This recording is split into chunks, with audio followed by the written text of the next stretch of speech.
Class is in session. Hey, everybody, and welcome to Unlearn 16. Class is in session. Today I have, thank God, Mr. Global, otherwise known as Matt. Mr. Global, I think on all platforms, and he's here to talk about our energy sources, where our oil comes from, what the heck the difference is between crude, between natural gas, between all the things that my brain doesn't yet understand, why we keep selling it, refining it somewhere else, shipping it overseas, and then buying it back from them so that we can understand this space.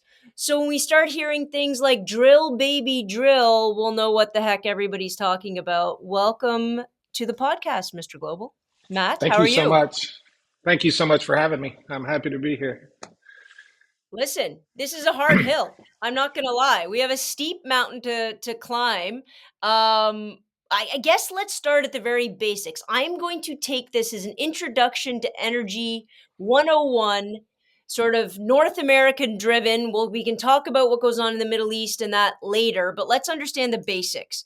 Number one, what's the energy we're getting out of the earth in its different forms, and where are they primarily located? Does that make Oh, sense? Does that question make sense? Because yeah. I know there's crude oil, I know there's natural gas, I know our crude oil is dirtier, and then my intelligence fades away. So please.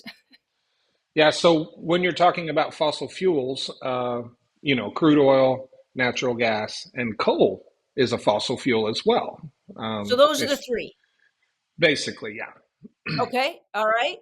Now, sorry, natural. So I heard you say at some point you could turn crude oil into gas. I mean, you could turn coal into gasoline, and my head nearly exploded. Did I hear that right? Yeah, we don't do it, but you can. You can take any type of fossil fuel and turn it into, gasoline. It's a carbon compound, so it's just you're modifying the molecular chain basically. So, and the Okay. reason I said that was a lot of people think that we can't refine, Canadian oil sands into gasoline, and that's simply not true. We do it every single day. So, I was Right. using coal as an example. I said, man, we can even turn coal into gasoline if we wanted to. I see. So, I yeah. see. So it's crude oil comes out. Let's focus on crude oil for a second. We'll leave natural gas over here. So crude oil is the crude substance that we pull out of the earth, and then this crude oil can be manufactured into many different things. Yeah. Yes. Yes. Okay. What are some of those examples? So one is gasoline for your car, and that kind of thing. Well, yeah, mainly, transportation fuels is what crude oil is mainly used for. Gas, diesel, jet fuel. That makes up the vast majority of what we use crude oil for. But crude oil is used in over 7,000 products we use every day. Right. Your prescription medicine is an oil and gas product. You've probably heard all this before of all of the things that are oil and gas, but it's mainly transportation fuels and then feedstocks to make plastic. Those are kind of Plastic is a the, big one. yeah, and those are kind of the, that's what we refer to as petrochemicals. And those are kind of the really big things. All of the little stuff, when they talk about, medicines and I don't know, paint, drywall, whatever I'm looking at in here, that is a tiny, Right. tiny fraction of crude, of our consumption of crude, because it doesn't take a lot. Okay. So. Okay, so we'll narrow it down a little bit and we'll just go to fuel sources. So cars, trucks, diesels, whatever type of fuel source. So we have this crude oil we get out of the earth, and then there's a refining process. Now, Mhm. there's different kinds of crude oil. Could you Yes. delineate between the different kinds? Yeah. Well, basically, you have a light sweet crude, which is what is predominantly produced in the United States, and then you have your heavier sour crudes, I which think, by is the way, US companies named it like that. That's rude. I don't think it's nice that you guys get to be the sweet one and we're the sour. I think that's some hard marketing, but nonetheless. Okay, so so in the States, yeah. that actually came from the taste of it. Back in the old Why? days, Why are we yeah, tasting it? Well, back in the old days, they would taste it to see what it was, basically. So light, sweet crude. So all of this is based on API gravity, which is the oil's density as compared to water. So, Okay. the gravity of oil in the United States has a higher number, so that'll be around 60. And the heavier the oil or the more dense it is, the lower that gravity number goes. So, you're what you have there around Alberta is at about a 40 API Okay. gravity. So it's much heavier than the light sweet. And it's just different. It has a little sulfur in it. It's a little heavier in density. It's got a little more tar in it, but it's still the base, carbon compound, molecular chain. It's just a little bit different. So they can all be used for anything is the important part. Right. Now, from what I understand, the oil that, let's say, we'll focus on Alberta, that Alberta has in its resource, it sells cheaper, but is more expensive to refine. Is that the basis of it? It is slightly more expensive to refine, but the way our refineries are set up in the United States is historically we relied on foreign oil, you know, throughout our history. So we built our refineries to refine that foreign oil. And now that we produce so much of our own, we don't need it as much. So it is slightly more expensive, but it's so much cheaper that it actually, by using Canadian oil, it actually lowers our gas prices. That's why we use so much of it. Okay, And so what that means is your infrastructure has been set up, and then I'm going to come back to a question in a second. Your infrastructure over the years has been set up, meaning the refining plants, let's say, yeah, to actually refine our type of oil or foreign oil in general, not your oil, so that in order to start refining your oil, your type of oil at a much higher level, in order just to feed US need, you would have to change all of that infrastructure, which I'm assuming would take time and be incredibly expensive. right. So what we do is we just blend the two together. And we can take the two and put them together and still reach a viscosity or an API gravity that works with our refineries so we can use them both. A Okay. lot of people think that we don't refine our own oil. We do. We refine 9 million barrels a day of our own oil. But all of that is mixed and blended with Canadian oil, Mexican oil. It's blended with heavier oils. So they put the two oils together. They reach a specific gravity and viscosity where it still meets the what the refinery can handle, and that's what they refine. So if we had to refine strictly our own oil, we would have to change a lot of things in our refineries, but we're able to blend it where we can still refine a lot of ours. Can I ask a question? Yeah. Why would you, because you guys have obviously enough oil reserve, was it just about not finding the oil reserve earlier on, and that's why you started it doesn't make sense for any sort of rational person to say, why would a nation, any nation, depend, well, Canada does it, but I understand us a little bit better. Why would the United States depend on somewhere else, and if for their oil, if you guys had oil deposits, why go out of state, come back in state, kind of thing? Yeah. So historically, we relied heavily on OPEC for our oil, which is a heavy oil, and that's because we didn't have the technology to produce the oil that we have in the United States. Okay. The oil that we produce today is much deeper in the ground, and it's in a much tighter rock. And what that means is the permeability and porosity of that rock is very tight. If you look at a rock under a microscope and you zoom in far enough, it will look like a piece of Swiss cheese. It has Mm, tiny little like molecular pores in it, and that is what the oil and gas flow through, right? right. So our oil is much deeper and it's in much tighter rock, so it's much more expensive and much harder to get to. But before about 2005, we couldn't efficiently extract that oil. So we were Oh, heavily dependent on foreign right, nations. Basically, what happened was we found and extracted all of the easy stuff, which is right. what they call conventional wells, where you just drill a straight hole and the oil flows out. We found all that. We used all that. We had to go deeper and farther, and so the oil we produce today is much more difficult to extract. Right. But everything we produce today is basically the last. We're about to 20 years is what we've been doing for the last 20 years with technology.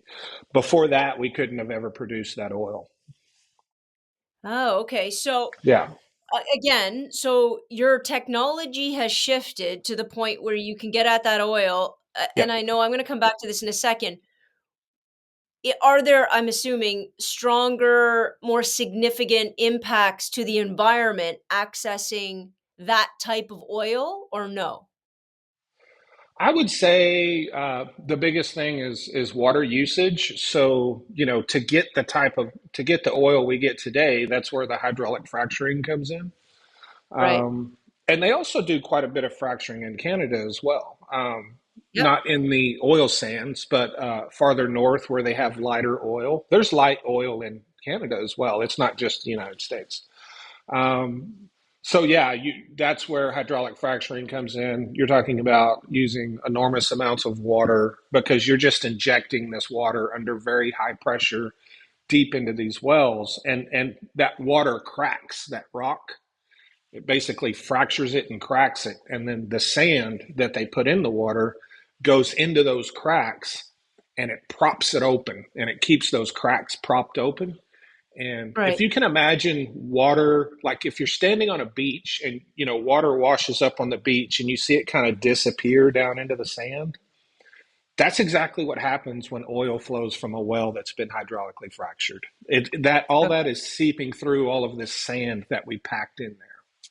It's really pretty cool. And, and that's what that's what fracking is. That is what fracking is. Yes. So when I hear people talk about how horrible fracking is, we can't do it, this is a horrible thing, why are they making that argument? Is it because it sounds very destabilizing, I'm not gonna lie, like Yeah.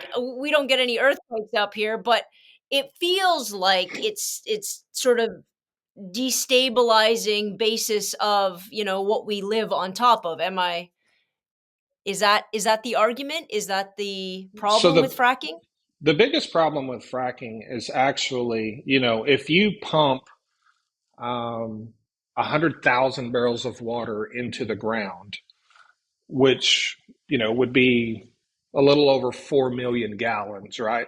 If you pump that much water into the ground and you frack this well, then when that well flows, all of that water comes back out, and Right, that water's not any good. Like you cannot, right, you can reuse right, that water, but only to frack again. Like right. we have the technology to recycle that water where it's actually able to drink, but it's so expensive we don't do it. So the problem with fracking is getting rid of that water, Waterway.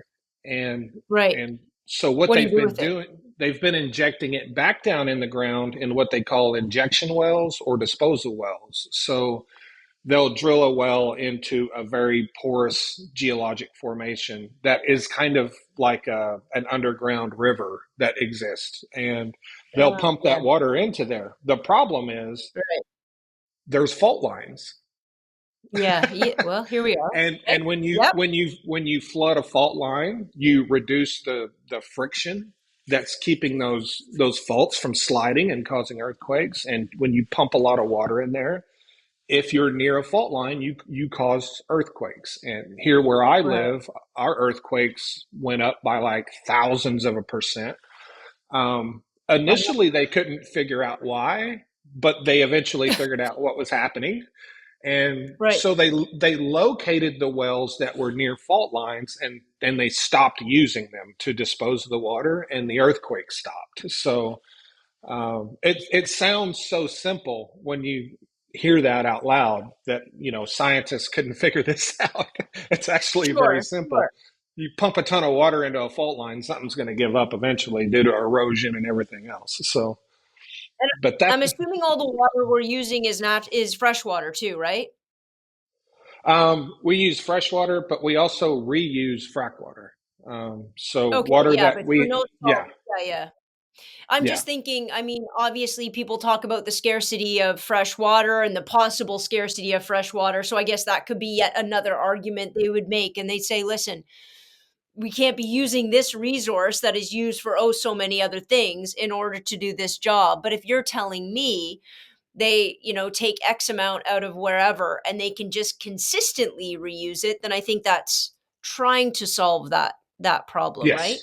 yes, yes. Okay. So So initially, they only used fresh water because they didn't know how to recycle the what they call flowback water, the water that returns after the frac. So initially, early on, it was just fresh water. Now it's mostly reusing recycled water, but there's still fresh water used when they can't, when they don't have access to recycled water.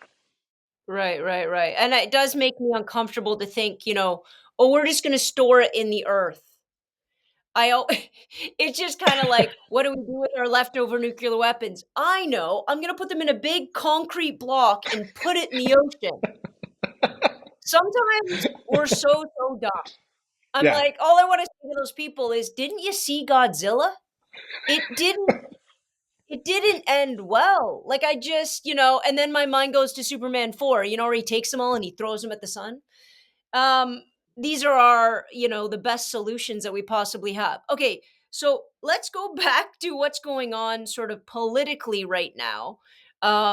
Because obviously we have Trump saying there's going to be a 25% tariff on everything we've ever made. Let's be honest, it won't be on oil. He'll just keep that caveat out, but nobody's going to talk about that just yet. But let's say it's across the board.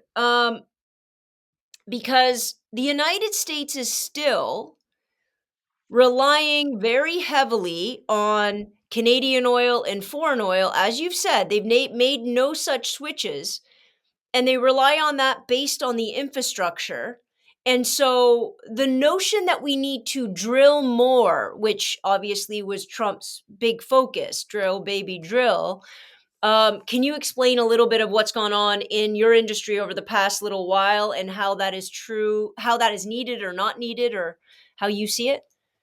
yeah, it's pretty funny. You know, we had to listen to this drill baby drill for the last 2 years, and for the last 2 years, I've been telling everyone this is not a thing. Like we're not going to do this. This is not going to happen. And you know the oil companies, especially big oil, you know they came out and basically repeated everything Donald Trump said and gave him their full support. And then Sure. the moment he Yep. got elected, they said, "Yeah, we're not doing that. We're not." You know what I mean? Like so, they got him into office so they could get their tax breaks and their regulations cut. And then as soon as they got him there, they're like, "Yeah, we're not drilling. Like we're not going to do that." The fact of the matter Why? is, go ahead. Yeah, go ahead. No, no, no, go. No, Sorry. we're producing more oil and natural gas than any country in the world has ever produced. Uh, but more importantly, we don't need a lot of drilling rigs to produce because our technology has gotten so great that we can produce what we produce today with 20% of the rigs we needed, 20 years ago. We just can. That's Oh, how wow. efficient. Yeah.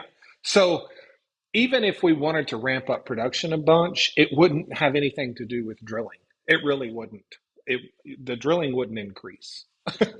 Right.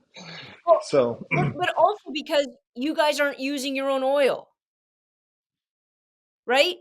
And this is I can't wrap my mind around this. I get it. I get that you can't necessarily produce it all, but it becomes very confusing, I think, to the average citizen to think, and which is a really easy lie for him to sell because if you're buying oil from Alberta, but in the same breath, the United States is buying out oil from Alberta, and in the same breath, you're saying we're producing more oil than we ever have, and we could use 20% of the rigs that we ever used.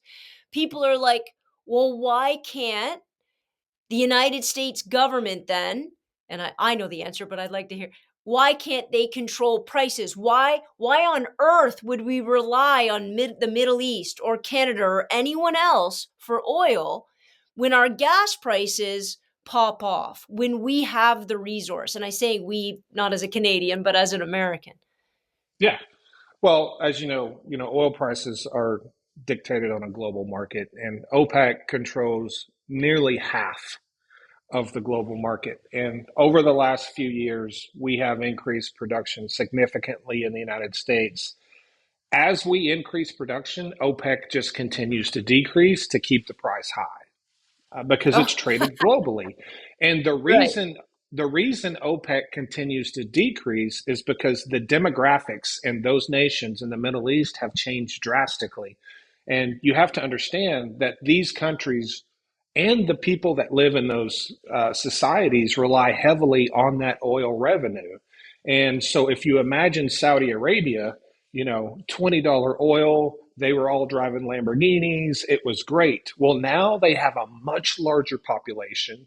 The government has a much larger financial burden to to take care of these people. So they need oil to be much more expensive just to meet their budgets. They've basically outgrown themselves, and these are growing pains. So they need $60, $70 oil, so they're not running huge budget deficits. So they keep decreasing supply to keep the price up, basically.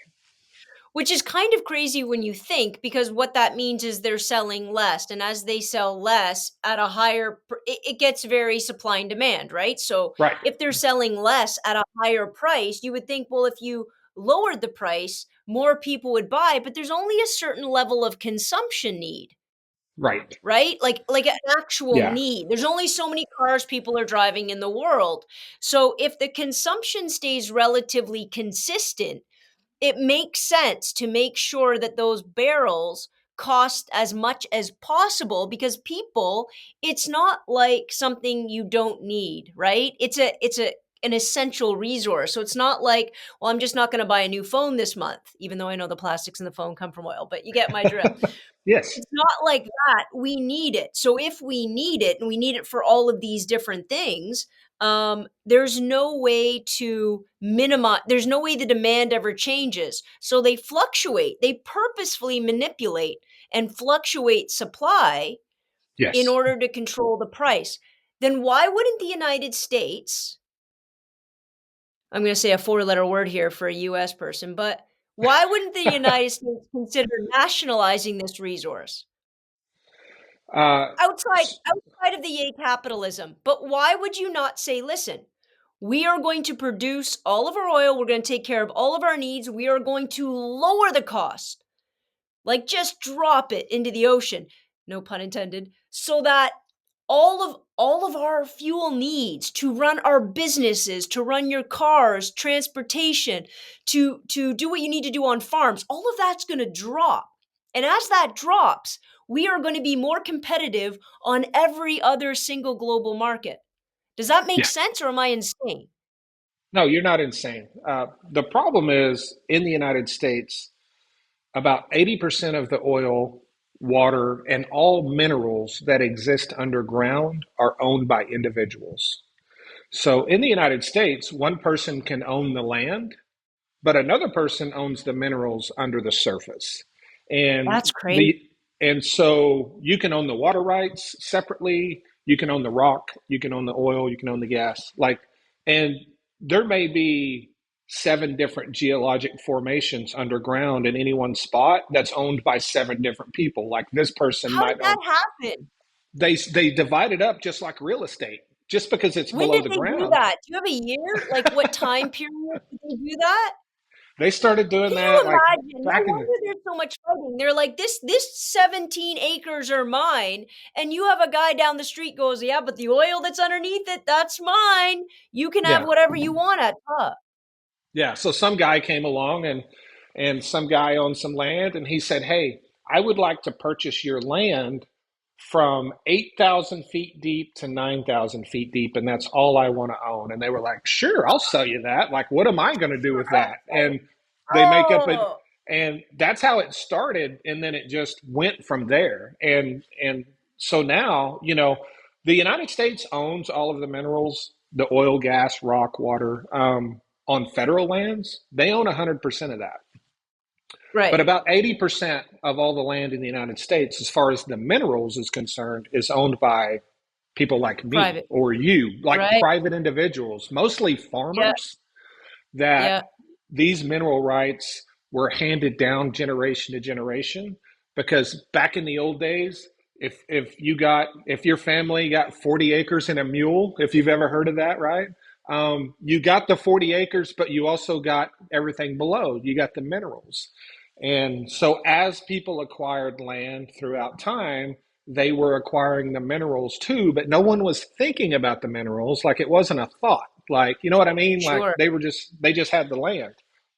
Well, then someone comes along and it's like, hey, I'll offer you this much money for these minerals. And that's kind of how that started. And it just went from there.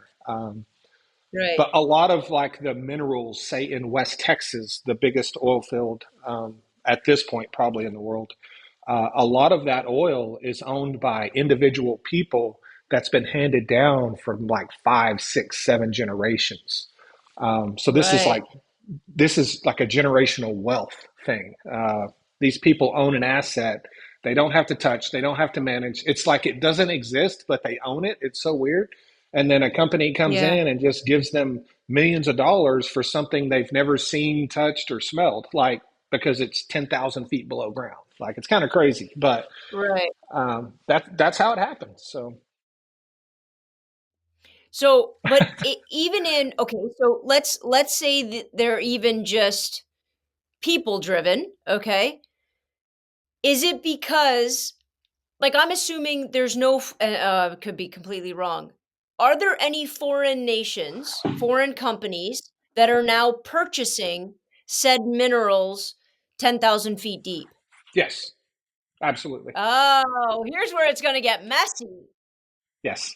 Oh, I see. So when you everybody's all talking about Bill Gates buying up farmland, but what they should really be talking about in the same sentence is who's buying the minerals underneath in order to, and I'm going to guess they're doing so in order to shore up control of the supply. Yeah. And it's a lot of corporations that are that Oh, are acquiring this stuff. And some of those corporations are foreign. Um, there's a lot of the Japanese own a lot of minerals in like East Texas. The Chinese so own a lot of smart. stuff in West Texas. But one thing we saw, in the last 10 years is, the land that Bill Gates is kind of scooping up, he also is getting the water rights. And Ah, smart. he's more concerned about the water rights than he is the oil and gas. Mm, Because in the future, water is going to become more scarce because of pollution and everything else.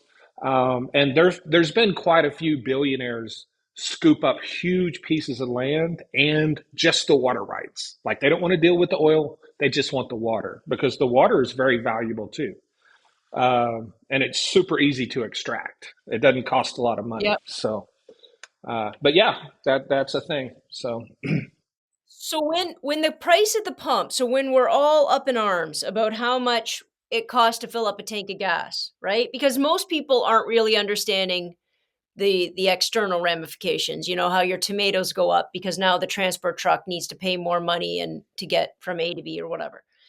Let's just talk about filling up your tank of gas. There is no legitimate way, and please tell me if I'm wrong, that the government of the United States or the government of Canada can really control or determine that cost at the pump. Is there any uh, what influence can they exert? I would say not directly, but indirectly they can. One of the reasons there's basically two things that control gas prices, and that is the price of oil, because that's basically the raw material, Yeah. and You've also, already said that as we increase our supply, OPEC decreases it so it stays at the same price. Yeah, right? For the right. most part. But you also have your capacity and ability to refine that oil into gasoline. Oil is traded on a global market.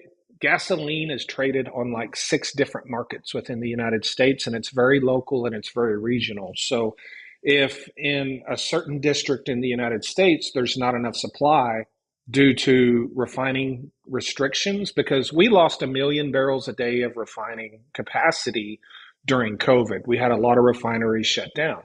Right. So even if oil prices would have dropped a lot, our gas prices would have remained high because the supply of gasoline in relation to demand was still low. Even though oil could have came down, the gas still would have been high. So there's more than one variable there that determines those prices. So we've recovered about half of that refining capacity we lost, and that's why we've seen gas prices come down. But it's important to note that gas prices are very localized and regional and not global, and that's why, in the state of Washington, gas is $4, and where I live, it's $2.30. Some of that has to do with supply and the fact that geographically they're isolated from sort of the core infrastructure of the oil and gas industry in the United States. Right. You have the Rocky Hard to get to. Mountains, they're Yes. way out there. It's hard to get product to them, and plus their taxes are higher, so their gas is expensive. I live in Oklahoma, and almost every pipeline that runs through the United States towards the Gulf Coast goes right through the middle of Oklahoma through a town called Cushing. It's called the pipeline capital of the world. There's like hundreds of pipelines that go into this town. Right.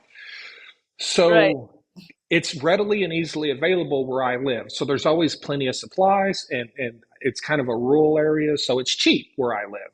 It's real expensive Got in you. California, Washington, Pennsylvania. So there's dozens of things that can affect gas prices. And a lot of people are surprised to learn that geography is a huge deal when it comes to gas prices.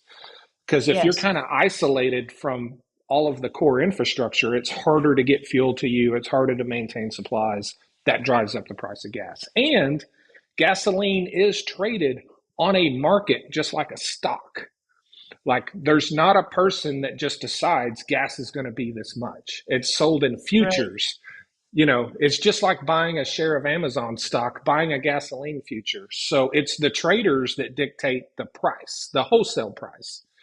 And then from Oh, there, yeah, and then from there, the retailer buys it from a distributor, and they determine how much they need to mark it up for them to have a profit. So a typical gas station is making about 10 to 20 cents per gallon on a gallon of gas.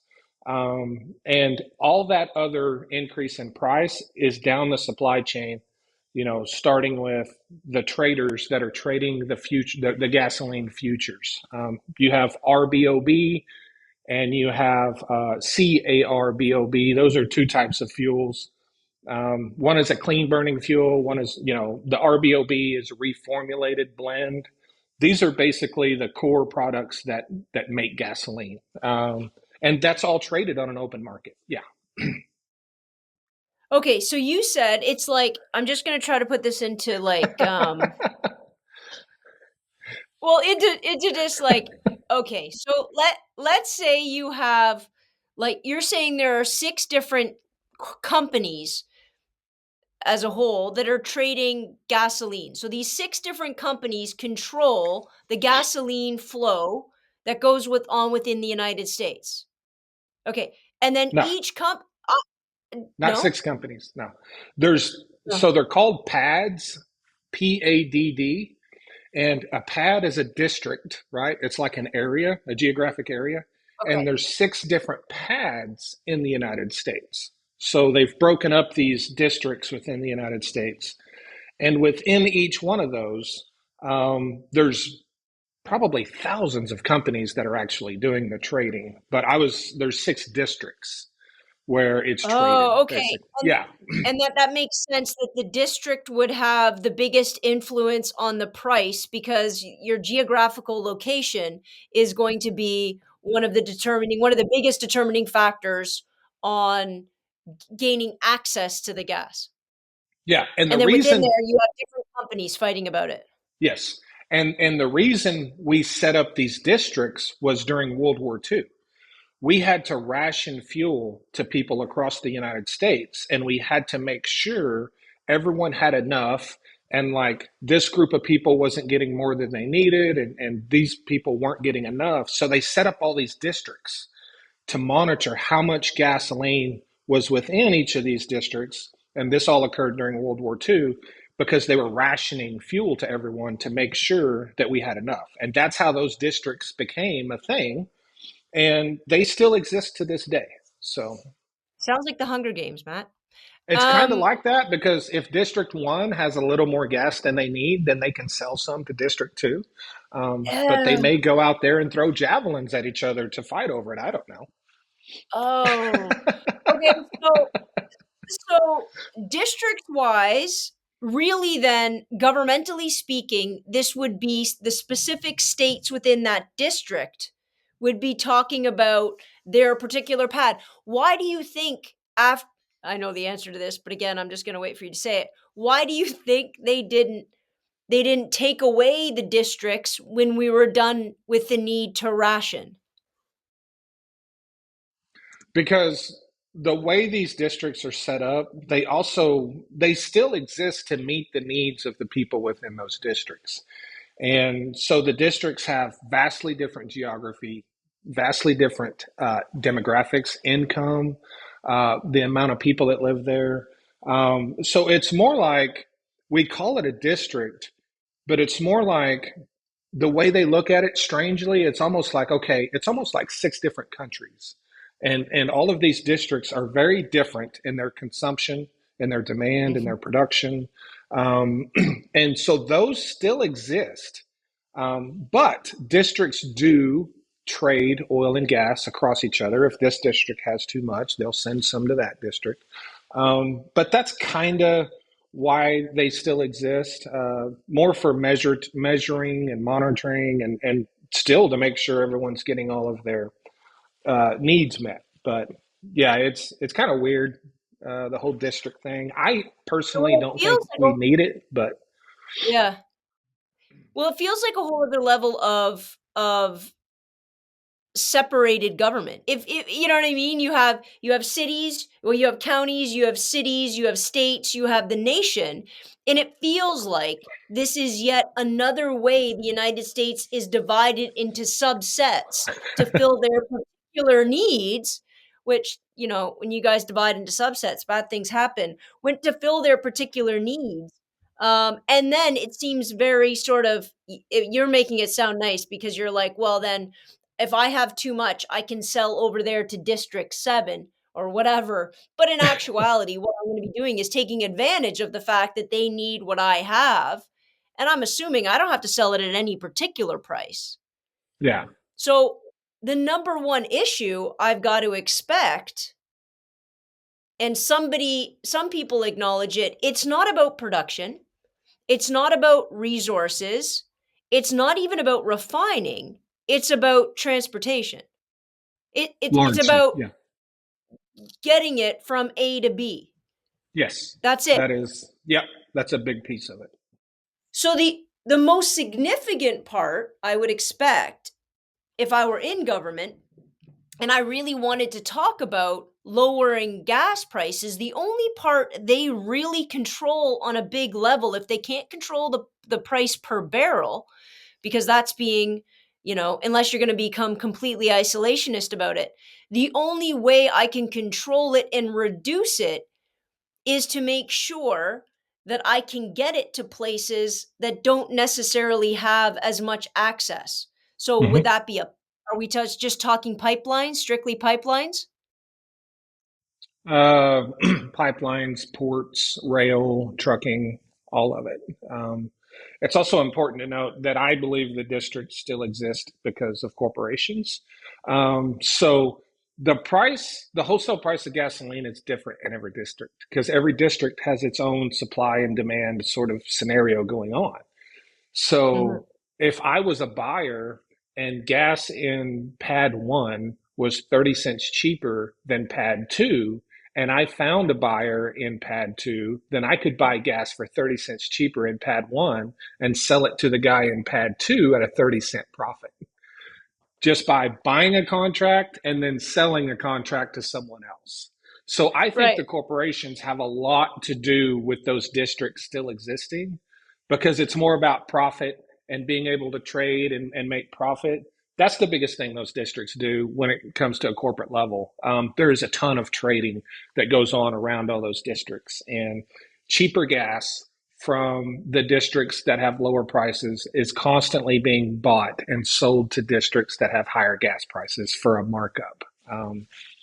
And that's all stuff that's done in offices and trading rooms by people that wear suits. That that's just how that works. So Yeah, that's one of the absolutely. that's I believe that's the main reason the districts still exist. Outside of that, they're really not needed. I mean, it's kind of neat to see how it all works, but how necessary is it? It's not. It's not really necessary. So Well, it sounds like it's necessary for the formation and the continuation and for the consolidation of monopolies. I exactly. mean, Good point. so Yeah. so what you're saying in essence is the gas prices or the energy, all of the energy needs and pricing and all of that, especially during COVID, as it all went up, as it all is really primarily to do with, just like it had to do with everything else, about the price gouging that was enabled or that was legal by corporate entities. So the only way to rectify this, or maybe the single biggest way to rectify this, is addressing corporate control having nothing to do with supply, having nothing to do with refineries, having nothing to do with even like transportation of oil. Would you? Because I remember seeing a stat, and it's hard to know how true these are, but I remember seeing a statistic about the price of goods as it went up during inflation. And out of the 100, like let's say inflation went up by 100%, 40% was just the company going, amazing. I'm going to jack up my cost 40% because nobody's going to know, and I'm going to blame inflation. I'm going to blame the government printing money. I'm going to blame foreign wars. I'm going to blame whatever I can blame. Um, would you argue that? Do you think So that's the primary driver? as it relates to just COVID and what happened after that, that inflation, the inflationary pressure that was put on oil and gas, that was created by the United States government, the Russian government, and the Saudi government. That they created that with the OPEC 2020 deal, right? Um, Right. they cut global production by 10% for 2 years, which is insane for a pandemic that was only, we were being told was going to end in 2 weeks. Right. And Right. so during the first 2 years of the Biden administration, OPEC was producing 4, 5, 6 million barrels a day less than they were under the Trump administration because of this deal. And that is what drove up oil and gas prices. Now, where corporations and companies can get into artificially inflating gas prices, that happens in two ways: either on the trader level, the Hmm. people buying and selling the contracts, not the oil companies themselves, but the traders. A couple of them just recently got busted in California for doing some unsavory things with trading futures options. Uh, but really, the only thing oil companies can do to drive up price is just um, produce less. It's just Hmm. refuse to produce enough product. And so, where we're at today, oil companies, we have gotten into three price wars with OPEC over the last 10 years. And what oil companies in the United States, the problem is we have corporations that compete with nations. Right. So when you look at Yep. pick an oil 'Cause it's company, nationalized in Saudi yeah, Arabia. It's right. nationalized in Iraq. Yeah. So you have a Chevron and they have a competitor, and that competitor is an entire nation state, not another corporation. So Yeah. oil companies in the United States, they rely a lot on private equity money and people to invest in projects. Money has to flow into the industry. So if the United States produces too much oil and upsets OPEC, they just completely flood the market, crash everything. Oil companies in the United States lose all their money. A bunch of them go bankrupt. So what producers in the United States, since they're competing with nation states, they basically produce as much as they can until they get to a point where they think they're going to upset OPEC, and then they kind of stay right there. Because if they upset OPEC, they're going to lose a bunch of money, but more importantly, they're going to lose all the future investment because now that investment becomes so risky, and it'll make it much harder for them to get those investment dollars in the future. That's kind of where we're at right now. At the beginning of 24, I told everyone that the increase in oil production in the United States for 24 is going to be flat because we've reached this point where OPEC is saying, okay, that's enough. That's enough. You're Right. taking too much of our market share. And so they're riding this sort of line on how much they can produce before they basically piss off OPEC. If you remember, you know, the Pioneer thing and the Hess thing. You have, John Hess. You had these two oil men who have been accused during these mergers and acquisitions of sort of colluding with OPEC to manipulate prices. What they were doing was they were having meetings with them and Trying basically to make asking, deals. yeah, they were asking them, how much can we produce before you guys put us out of business? Uh, Right. and that's where that sort of collusion comes in because Saudi Arabia can literally just open a valve and produce more. They don't have to do anything. The oil in their country is very easy to produce. They could immediately increase production by 5 million barrels a day right now if they wanted to. All they have to do is open the valves. It takes us years to increase oil production because our oil is very difficult to extract. So, oil companies are playing this game with OPEC where they're trying to produce as much as they can without basically pissing them off, and they completely crash the market to recapture their market share. It's a mess. It's kind of a Uh, mess. Yeah. well, it's kind of a mess because and this goes back to everything else, that we talk about in the grand scheme of things, because people love to talk about what their nation can do, what their country can do, what their government's going to do, and they do it with blinders on, and not purposeful blinders. This is a lot of information for somebody to sit down and try to wrap their heads around. And this is just one of the bajillion industries that you'd have to do it to really get an understanding of what economic trade and globalization and all of those shared resources actually look like. So I get that. But when you're sitting here saying, well, I'm going to elect a certain government to deal with it, whatever the government happens to be, um, it doesn't seem as though there's a lot of power in the government unless they're only going to do one of two things. Unless you're going to go to war and you're going to say, Saudi Arabia, this is now ours. Solution number one. Solution number two, you nationalize, and heaven, that's again, I apologize, saying that to an American. You nationalize American oil and you no longer even bother with the prices, and you take it right off but I can't even imagine, I can't even comprehend how much money gets lost there. But you take it right out of the pot, right? You say, listen, Mm-hmm. you guys do you. I don't care what you're doing anymore. I don't care the price of OPEC oil because Right. we're going to produce our own, refine our own, sell our own to each other. And that's all that's going to happen. And you guys go off and do whatever you're going to do. Um, is there a tertiary solution other than doing what we've always been doing, which is trying to figure out a balance, trying to figure out having more conversations?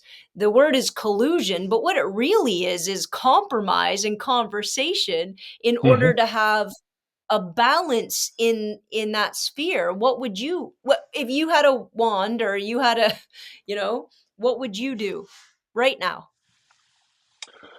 I'm going to give Um, you all the power.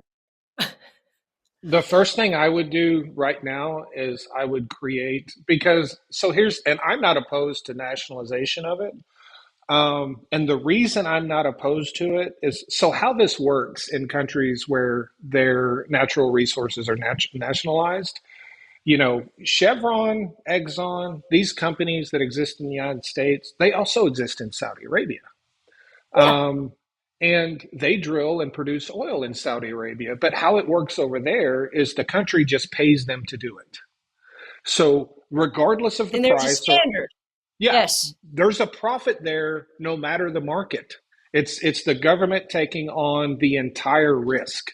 So yes, Chevron can go to Saudi Arabia and they can drill and produce wells, and they're guaranteed a profit no matter what because they're doing a service for someone else.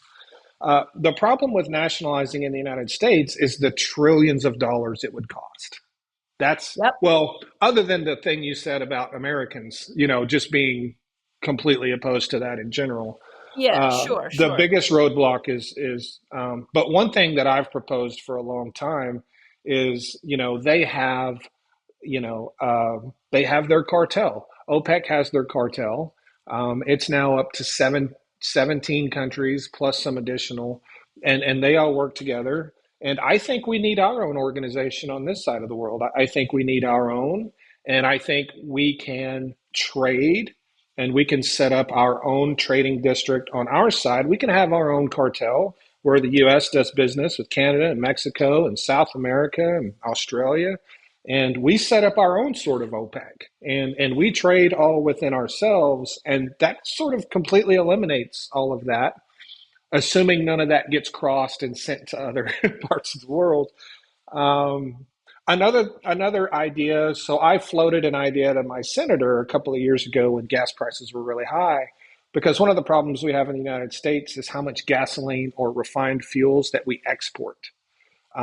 We export a lot of gasoline. Yeah, So we have people in this country that are paying a lot for gasoline while we're sending it to other countries. And if we kept it here, it would be cheaper, right? right. So I proposed a trigger law to my senator, and he actually loved the idea. It was a trigger law that if gas price reaches a certain level, then there's a trigger that automatically comes in that reduces the exports for a period of time until gas prices are back in check. And that was getting a lot of traction and a lot of attention when gas was $5. Now that gas is $3, they've kind of completely forgotten about it. And Well, that's because guess because, who has more power in that scenario? well, that's because in the It's United corporations losing money then, right. right?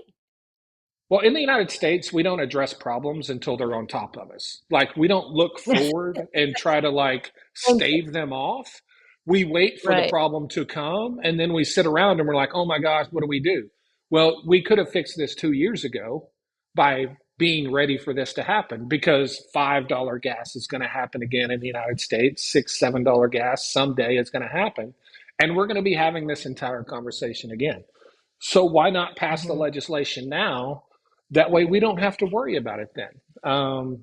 But we only solve problems when they're as bad as they can get and they're right on top of us. That's how we operate. That's how we've always operated.